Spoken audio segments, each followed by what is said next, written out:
Today's episode is sponsored by Billy Keel's Advisory Services. If you want to learn more about how to make your 99 optional, just go to makeitoptional.com. Once again, that's makeitoptional.com.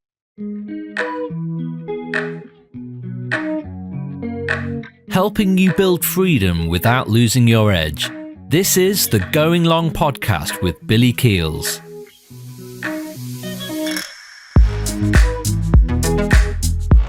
Sometimes you should really pay attention to what aspects of your corporate experience, not just are the good things, but what are the parts of your current corporate experience that you're suffering with today?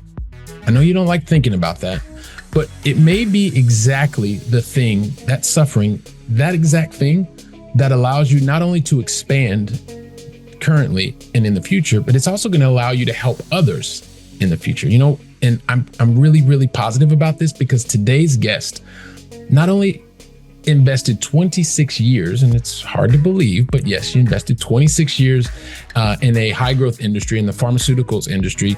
And she did that across brand strategy, global operations, and even organizational transformation.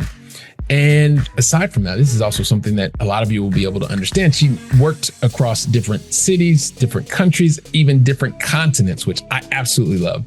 And today she helps executives to perform at the highest level without chronic, unhealthy pressure. And it gives me great pleasure to welcome to today's conversation the host of the Stress Reset podcast, as well as founder of the Keijzer Academy, Sylvia Keijzer. Welcome to the show, Sylvia. Ooh, what an introduction, Billy. Great Here we are. No, I'm really excited for you to be here.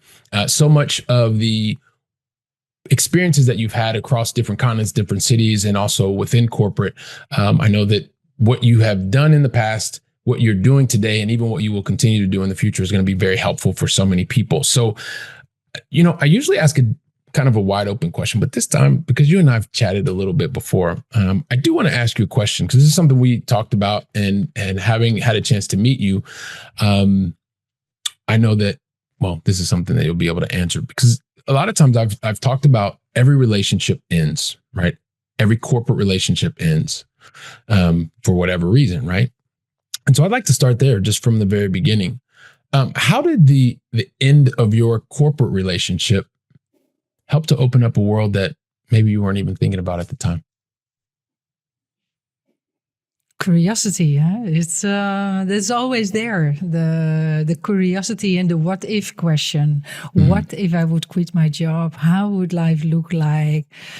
For me, the most important question was always something like,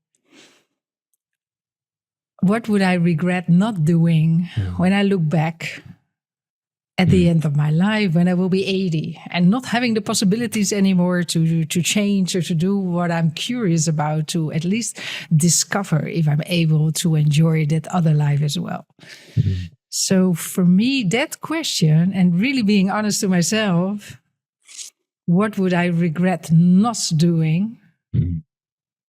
Yeah, then I needed to close one door to open another world. And another world means also discovering yourself and pieces and different parts and resistance, overcoming hurdle. Nothing is easy. But the fact that I did it is so, worth doing it. Yeah. Well, and it's one of those, I love the way that you think about that, right? Because we're always like so much time we invested in corporate life and we're thinking, what is the next thing that I want to do? What do I want to do? What do I want to do? But the reality is when you can understand what are the things that you don't want to do, what are the things that you would live with regret, especially if you're looking back on your life, that can help you determine whether or not you continue to move forward or really stand still. Would that seem about right? Yeah, absolutely. It's a big question, of course. What would I regret when? And we also underestimate the changes you can make. If I look back at 10 years ago, I was still needed to go and move to the US, and I was living in Berlin, and now I'm living in Spain, and I changed careers completely. So sometimes we think things are too late to make a step, or we don't have the capabilities or the capacities, or maybe tomorrow it's better. But before you know it, tomorrow never comes. And that's why it's really important to to ask yourself, if you know, I always had this feeling of curiosity. I want to investigate maybe one day. So it was always the last years hanging there around. So yeah, then one day you sit still and you think, okay, is this then really the right time to doing it? And of course, it's never the right time, but you need to have the courage to do it and say, yes, I go after it.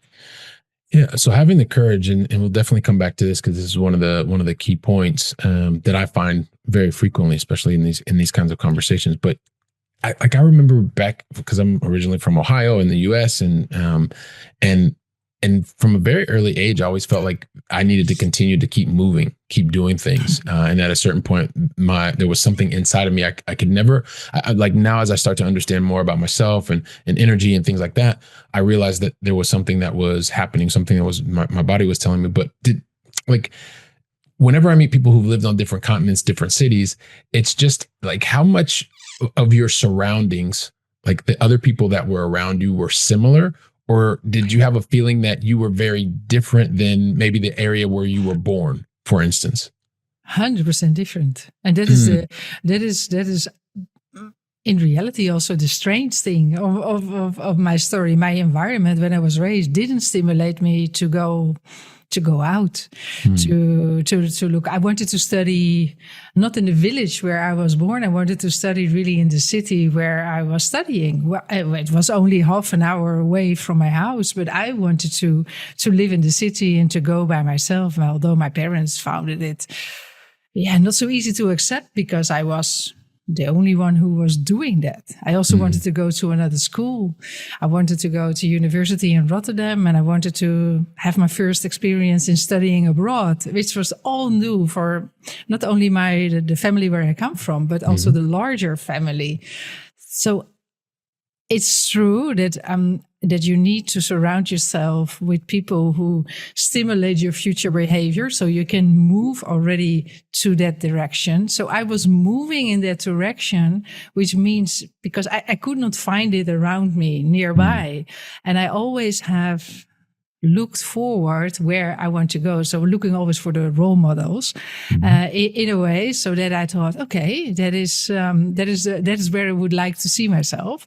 And then looking for persons, situations, which could eventually also bringing me there. Yeah. Okay. So there's this difference where you were kind of born doing things differently, and then you were looking for role models, looking for people who have done things differently. I'm sure we're going to come back to that. But before we get too much into what it is that you're doing now, you've talked about following your own path on one hand. But I also led with something that really talked about the 26 years of life that you invested in corporate, and having done a number of different roles. Could you go back and just talk to us a little bit about, because like there are very few people that stay in one industry for that amount of time, right? I was in the IT, in the enterprise space between hardware and software for 21 years of the 26-year corporate career that I had. And you were very much in a similar industry, different types of roles, from strategy to brand, so marketing kind of stuff. But can you talk to us about some of the really positive aspects that you were able to take away from, or what that corporate experience was able to give to you? It gave me expansion. It gives me a different perspective of the world. When you step out of the environment you're very familiar with, then you also need to adapt to that environment, try to understand that environment, see what kind of skills, what kind of opportunities there are in that new environment. I always had an innate curiosity to discover places and to see how I will do in that environment, because the world is huge. And I moved to, I started to work in the company where I stayed for 22 years in one company. And, but all with different roles. And then moving from the Netherlands, I had always the idea like, I would like to live in Berlin because Berlin is a cool city. And when you start to work in an international environment, corporate, that gives you opportunities, that's broadening your perspective. That with a headquarter in Berlin and in Germany, all of a sudden there was a possibility to really make this dream of I would like to live in Germany, I would like to live in Berlin, that made it become possible because there was in my company an office in Berlin. So that really allowed me also to move in that direction. I moved first, before ending up in Berlin, I moved first to Italy, and that was initial culture shock. Europe is not all the same, and Northern and Southern Europe is totally different. And there I learned shaping your, softening, more improving my communications, my interactions. The deals are made at a coffee machine, not in Holland, very straightforward and direct.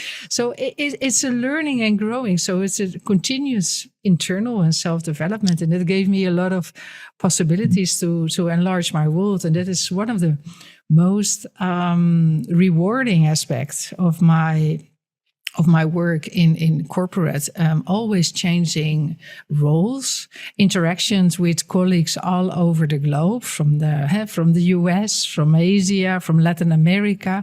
So the world becomes all of a sudden your workspace. And that is amazing. And that's also what I still feel now in the work. It's easy to interact with people from all kinds of nationalities because I've been working in those environments. And it enriches a lot of who you are. So it expands. It's expansion of my world. I'm very grateful also for that. Yeah. So in one of the things, and I hear you say, is that you led with expansion, and you're talking about how working in different environments has helped to open your mind and also your ability to interact in different language, different culture. Like I relate to that so much, like as an American who's worked and traveled throughout 90 different countries and has lived on 2 different continents in the last 25 years in 4 cities and 3 countries and blah, blah, blah.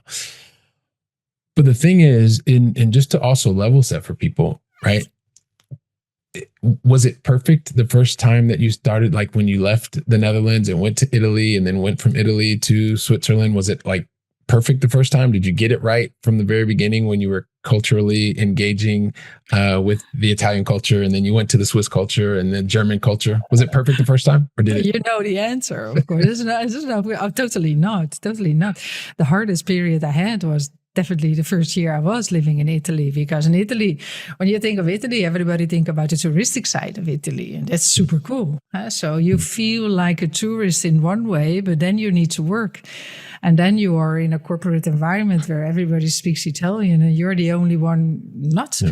And then I need to make your point. I was the youngest manager in a management team, female, and also foreigner. That is far from being easy. But normally the things you learn the most from the things which are so much out of your comfort zone, that afterwards you look back and think, wow, gee, I just did it. I just managed. But when you're in, it's totally not easy. No. Yeah.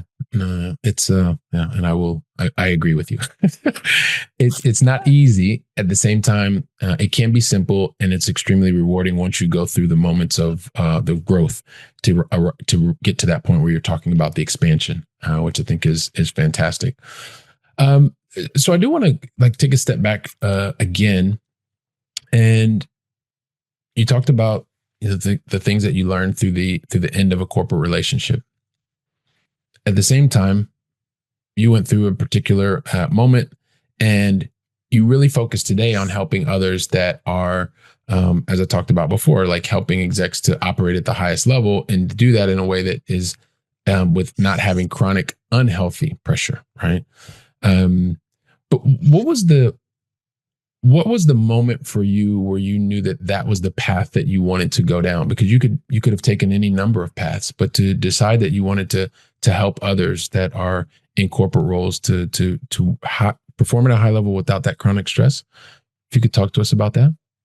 Yes, of course. Normally you start to do the things which you needed the most yourself. So that is basically it. I discovered only when I slowed down that I was chronically stressed. I ended up also years before, but that's where my journey started to look to take better care of myself. I ended up in the intensive care with super high blood pressure and arrhythmia already at the age of 35. And nothing really was to be found, but there was something off. And when you're so young and you end up in that situation, you think, hey, and nowadays I meet a lot of people, they know that their things are off, but they cannot really pin it. They cannot really give a name to it, but they feel it in the body. So whatever you feel, take it seriously, because that means that there is something off. It doesn't need to be serious. You don't need to end up in the ICU, but it means there is little signals who's starting to increase. And I had, for years, hypertension. I didn't sleep well. I had body pains. So that was also because of the tension I kept in my body. So working under pressure, especially when you're moving around countries, different cultures, you want to be able to manage it. You want to be able to do it, but it's all is about how do you want to get through it. So giving yourself the space, allowing from moments of stress to also recover. And I didn't do so good in the recovery phase, in the slowing down. So I thought always that my energy is the thing which is really different. But my energy was basically, I was always working and thriving on adrenaline. And when you do that, slowly, you will lose your energy. You will lose your spark. You will lose your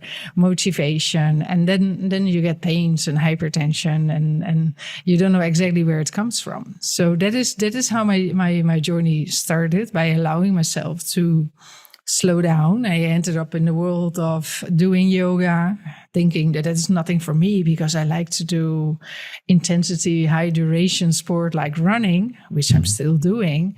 So yoga was exactly the opposite of speed.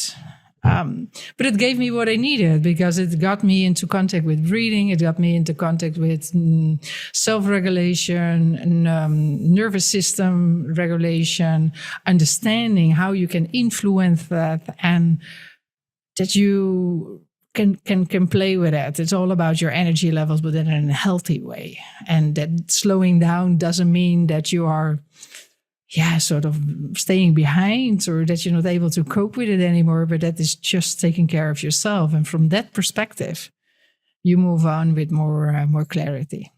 Yeah, so then, it is very, very similar. So when you're looking to, I like to just simplify and say, hey, listen, you're looking to solve your own problem, and the fact that you were able to take care of yourself, right? Solving your challenge, your issue, your problem. Sometimes people say they're first world problems, but as long as it's your problem, then you want to be able to find a solution for it. And when you find that solution, you really want to share it with others, which is one of the things that I know that you continue to do. It's something that you're extremely passionate about. And as you start to go into this new world, right? There's this world where hey, you're in this corporate environment, things where, you're living the corporate life, you're expanding, you're going from different continents, different cities, all of these different things. And then there's a day where that ends. And so the day that ends, you're moving your energy into something else. But it's not always easy to do that, right? Did you have any, I'm also interested, just because this is something that happens a lot, especially when you've been a corporate high performer. Was there ever a moment when the people around you were like, well, I mean, you had such a successful career, Sylvia, like just go back and get another corporate role. Like you can just go and do that. And I find that usually it's from this desire of wanting to help you. Did you experience any of that? Or did you feel like those that were around you were really supportive, meaning go for it versus, hey, go for this safe, secure thing? Most of the people, my real sort of inner circle, they were supportive in my new direction in life. Okay. Also because it didn't came completely out of the blue. It was something like, okay, I like what I'm doing in corporate. It gives me a lot of possibilities, and I can travel the world and I see the different cultures, but there was also something missing. And I always have said, I would like to discover also if I can able to do something for myself and then have a more direct impact in the lives of people. So when that moment came, then there was more support than holding me back, and I didn't have the energy anymore to continue. I once you have clarity on that, once it's clear that my energy was gone, it's also because I was laid off, and that's another sort of stress point. But when that moment came, I thought, okay, it's such a clear signal for me that this is an opportunity to reinvent everything again. And instead of changing a country, I did also change a country because I moved to Spain. I also just recreate who I want to be and what I have to offer. And then that is definitely also not easy, because having worked for so long in a regular environment where at the end of the month you got your paycheck, taking care of that yourself, not having this every month the same. Sometimes it's good, sometimes nothing is happening. You're continuously also on, like, okay, who do I want to be? Who do I want to serve? You need to figure so many things out.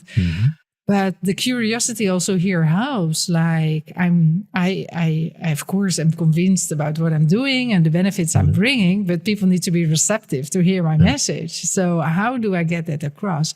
It's a very interesting learning again, and I don't always have the patience. But yeah, it's the reward of the learning. Yeah, that's it, and also the possibility to choose who you want to be. Yeah, I think it's very enriching, I think. Yeah, when you have, so you're talking about having choice, being able to choose, and you're looking, you're feeding your curiosity, you're feeding what gives you energy. Yes. You're able to explore that path. I think is one of the things I really want the Going Long family to take away from the message that you're sending. At the same time, earlier in the conversation, you mentioned that one of the things for you that's very important is always to be able to find someone who can be a person to emulate, a person to follow, a mentor. And sometimes, well, there are many times when you're walking this new path, right? Because in the corporate life, things are so, especially the bigger the corporate, it's really about how do I just go out and execute and just do what this role is needed to be done. And then when you're in your own, creating your new identity and you're creating this new space, many times you're the first person that's walking the path. Now, and I know that because this is, for some people, this is a really important thing, because you mentioned it in the beginning. Now you're telling us about how walking this path is a part of the identity. And I happen to know, and you've already shared with us in this conversation, that one of the things is you're very much in tune with your body and exercise and things like that. And so as you look for mentors and people, there are some names that people may not even think about, like Catherine Switzer, that they may have no idea who Catherine is, but you and I both know who Catherine is. And I would love for you to share how sometimes when you're just by yourself, if you can just find that one individual that can start down a path, then that proves as a proof of concept for other people. So how has Catherine influenced your life? You did. It's a question which I didn't expect, evidently. That things are possible. That if you have clear, I think the clarity is here very important. If it's clear where you want to make a difference, is clear where you can add value, if it's clear who you're going to serve or the point you want to make, then you go after and you do it. But you need to be consistent. You need to follow through. That's exactly what she did. She wanted to make a point. She wanted to start. She wanted to finish, and she did, despite all the hurdles on the road. And that is a great metaphor for life. And I think working as an entrepreneur, working for yourself, that even is more enlarged, because when you're in corporate and you said your execution, and not always, because if you want to move to a next position, you're also very much with networking. How can I get there? Who do I need to talk to? So you're also looking to, how do I need to expand my network to at least drink a coffee with the right person and get my message on that table. And that's the same when you're working as an entrepreneur. Is who is in a network where I want to be, who can help me out. People are willing to support up to a certain point. But I believe that then looking at role models, which can also be very nearby. I believe in role models or people who are stimulating, who are doing what they really love to do and continue doing it. And that is, I think, where entrepreneurship sometimes goes wrong, is that you give up too soon. And in a corporate environment, you're in that role, you just go to the office and you come back and the next day you do it again. You don't really think about, did I spend my time rightly today? Because you just get paid anyhow at the end of the month. So if it was rightly or not, for the influence of your paycheck, it didn't matter. But when you're an entrepreneur, yes. Did I connect with the right people, at least to be inspired, to learn something new, to eventually get connected to the people where I need to be. It's finding out who you want to be, and where can you find role models like that? I think starting with what has your interest? What stimulates you? I always look at people who are beyond me. I'm a trail runner. I like to run, but I'm also 50 plus. So there are people who are saying, maybe you should stop with running through the mountains. And then I said, here, you see this 80-year-old woman. She just finished, I don't know which kind of ultra trail. I think so. And she did an Ironman or so. And then she fell just for the finish, but she raised up and she made it after I don't know how many hours of running and Ironman. And I don't know, I said, that's my role model, because that's somebody who just had a goal in mind, went to training, and she reached the finish line. I'm not going to listen to the people who say, maybe with your age, you should do it a little bit more easy. No, I would like to focus on the people who have done it already, what I'm doing. Yeah, and this is the really important thing, and I appreciate you sharing that story. And so, for anyone who doesn't know Kathrine Switzer, she is and correct me if I'm wrong here, the first female to finish the Boston Marathon. Yes. And so, and what's important about that is, one, Sylvia's talked to us about her interest in sport and health, and also being able to have that natural curiosity. And when you have that natural curiosity, at times it can be very difficult, especially when you're surrounded by everyone else that's doing the same thing. When you have this curiosity to explore, to do something differently, and it just takes one person. Now, I don't know if you ever met Kathrine Switzer, probably not, but she's influenced the way that you go about chasing or achieving your goals, and also the way that you're impacting other people by sharing your story. So I do appreciate you sharing that, because sometimes we believe that you have to have somebody that's right there when you talk about a person or a mentor, but that person can be someone that you've never even known, but they had a similar interest in you, and they become what I like to call the proof of concept for you. So we've talked about a number of different things, and I talked about in the very beginning about your podcast, and I talked about the Keijzer Academy. Could you just share with us, some people probably want to know, but what is the Keijzer Academy all about? How did you come up with it? And how are you helping people today? I'm helping people to get rid of their chronic stress so that they can perform better at the highest level. And that's basically it. Not getting into the burnout, not getting drained completely, and just getting the things done while they keep on continuing performing, and not an adrenaline, but just in a healthy way. And the tools I'm using for that is breathing, functional breathing. That I learned myself that I was breathing wrong. I did everything not correct, and that had a huge impact on how I feel, how I interact, how I recover of my energy, my mood, my sleep. Sleep is an issue where a lot of people suffer from. And they come to me then for resolving their sleeping issues. While in the end, it's they always are chronically stressed. And that's where I'm helping people with. Okay. Especially working in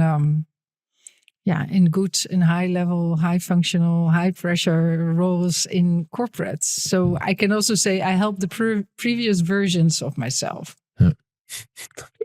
That sounds like two of us. No, but it is Yeah. but it's a thing that you do. It's what we talked about earlier, right? When you have gone through a particular path yourself and you've been able to solve your own challenge, it's about how can you also help others, because it's a way, I like to think of it as, it's a way of being able to contribute. It's a way of being able to pay your experience forward, and it's fantastic. So just really quickly, what did you notice when you stopped breathing through your mouth and actually started breathing through your nose? Just kind of as a sneak preview for people. Sleeping better. Sleeping better. The first thing, sleeping better. I was a light sleeper. I thought it was just who I was. So waking up in the night, needing to go to the toilet, 5-6 hours of sleep was just normal. Always waking up immediately like, up, go. Immediately. But that means that I didn't really have a good sleep. I didn't have deep sleep. I never was dreaming because I was just very much like... So the biggest change for me was better sleep. And with a better sleep, you wake up with a fresher head. You're more focused. My mood is not so going up and down. It's more stable, like also my food intake. So it has a huge impact on how you go throughout the day. Yes. Okay. So very, very practical applications of what you can do during the day, during the evening, to be more energetic, more revitalized, better focus. You didn't say that, but I'm adding that, and you can tell me if I'm wrong or right. Okay, perfect. And then one last thing, Sylvia, before I ask the last question, you also decided to get into this podcast space. Yes. Now, you and I both talked about podcasts for a number of times, and it's something that I really, really enjoy. What was it that made you decide that you wanted to start your own podcast? I'll talk about it once again, the Stress Reset podcast. So you should check it out, everybody. But what made you decide you wanted to jump into this space? There are a podcast. I think is a great way to get your message out, to reach a larger audience. But especially also if I talk about stress and mental health, there are. Everybody has tools to manage stress or how stress appears and show up. And many people also don't realize that they are stressed and living under pressure. So when others are sharing their stories, I would like that is recognition. Maybe that people see, hey, I recognize myself in that story. I have the same. Could it then be stress? So that you start to think about and increasing the awareness of where you are yourself and how actually are you managing it and are you doing good? So that is the reason why I started my podcast. And it's a learning process because it's about voice improvement. How do you act? How do you smile or not smile? How can I keep the conversation ongoing? So it's also something which needs to grow and improving in. But getting started, in my idea, is always the best thing of learning. So you just start walking. It's not perfect. It doesn't matter that it's not perfect, but at least you're doing. Yes, when you're doing, and I can tell you we're 600 and I don't even know how to and every single day I'm learning something new. We're learning something new all the time. So, well, I do appreciate you sharing that. And it's such a great way to be able to share thoughts and be able to help others. Once again, another form of being able to contribute. So, Sylvia, just in the kind of last question to wrap things up is, one of the things that I realized and have shared with you, one of the associations that we're a part of is, 2023 was a really important year for me in that, life really started changing, and it helped me to realize that when things are going really, really well, you tend to not pay attention because things are going really, really well, but it's just a moment, and at the same time, when things are not going according to plan and things didn't go according to plan in 2023 for me, you can have this tendency to think that it's never going to change and you get stuck in the bottom because things are not going according to plan. Now, I can tell you that dear friends, inner circle really poured in, allowed myself to be loved, to be helped, to be supported. But most importantly, what I realized in that moment was no matter what anybody else shared with me or told me, things never really started changing until I made a decision. And there is a moment that happened in 2023 where I literally looked myself in the mirror and was like, this has got to change. I said some things to myself and that really helped me to kind of realize, okay, this trough, we're at the bottom. We're now going to start moving forward. And so if you think about yourself now and you project 3 years ahead, you know you're going to have really high moments. They're going to be great. And you're going to have some of those moments that are in the bottom. And it's at those moments that you're literally going to have to tell yourself something to continue to move on. What's the one sentence or the one thing that you will say to yourself that you know is going to help you to move forward so that you can look back 3 years from now and go, you know what, Sylvia, thank you so much for saying that. It's exactly what I needed. What's that one thing you need to tell yourself? The one thing it's just, I need to have clear where I would like to go. But then the one thing I keep myself is just another step. You move on. It's just you reflected a little bit on it. You said about you connected with your body. I work a lot with body, mind, and be where your feet are and presence. So from that space, I know I can carry myself. Increasing the resilience. I work with cold. So you step over fear and you notice that you can manage fears and tough situations in real life also in a relaxer way. So it's just one breath, one step at a time, as long as you have clear where you're moving to. And that can also change during the 3 years. I have a vision of where I want to be. And maybe next year that could be changed. But at least I'm moving in that direction. So it's one step, one breath. Okay. One step, one breath. I like that. Yes. So it's, that's exactly it. And so, and I think about these conversations and literally, I say this every single time, but I'm like, man, these conversations literally, they just fly by. They go by so fast.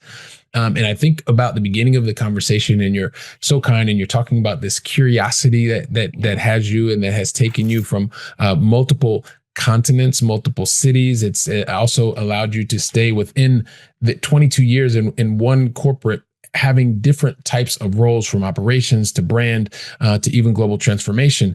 And from that, you've also been able to recognize and say, hey, listen, this curiosity, even being from a small town, I want to do things differently. I want to be able to go to the city. I want my parents to understand that I have to do things differently. And you continue to do that. And even through a corporate situation, which every corporate relationship ends, as I mentioned before, you realize that, hey, listen, this is an opportunity to now say, how do I live my life from here on out? And how do I live my life with no regrets? And you have an inner circle that was close to you and is close to you and supportive of the things that you wanted to be able to do. And so you continue to follow your path, as you said, the next breath, the next step. And you're also helping other people to do exactly the same thing. And so my entire Going Long family is like, yeah, Billy, but just ask her the question. So I'm just going to ask you the question, Sylvia. What is the best way for the Going Long family to find out more about you, more about what you have going on in your podcast, as well as Keijzer Academy? Listen to this one, but they are already listening, of course. But you find me on keizeracademy.com and you can reach out to me. You will probably write about me in your show notes and drop me a message, drop me a WhatsApp. Immediate contact is the best. And I write every day almost on LinkedIn about all my learnings and how you can improve your life and reducing your stress and just do what you would like to do. All right. Fantastic. Sylvia, I know how to spell your last name. And everyone, don't worry if you're running on the treadmill, if you're swimming, if you're in your car. Yes, we're going to include it in the link in the show notes. It's going to be really easy. But Sylvia, for our international audience, would you please spell your last name just so that when they find you on LinkedIn, they'll be able to find you easily? Keijzer, is it? Yeah, yes. It's not a German way. Right, exactly. That's why I went, yeah. It's Keijzer. There you go. So, and I'll even translate it for those that are like American English. It's Keijzer. I like to have a little bit of fun. Okay. And listen, Going Long family, also, when you reach out to Sylvia, especially on LinkedIn, and I say this all the time, when you reach out, will you just send her a personalized invitation? Let her know that you've already listened to the podcast. You've already invested time to know more about Sylvia, her story, and it'll just help you continue the conversation in a better context. So with that, I would like to say, Sylvia, on behalf of the entire Going Long family, thank you very much for deciding to invest your time with me, with us today. I really, really appreciate it. Thank you. Thank you very much, Billy. All right. Appreciate it. And Going Long family, listen, I'll be back here preparing for the next episode. So until then, go out and make it a great day. And thank you very, very much.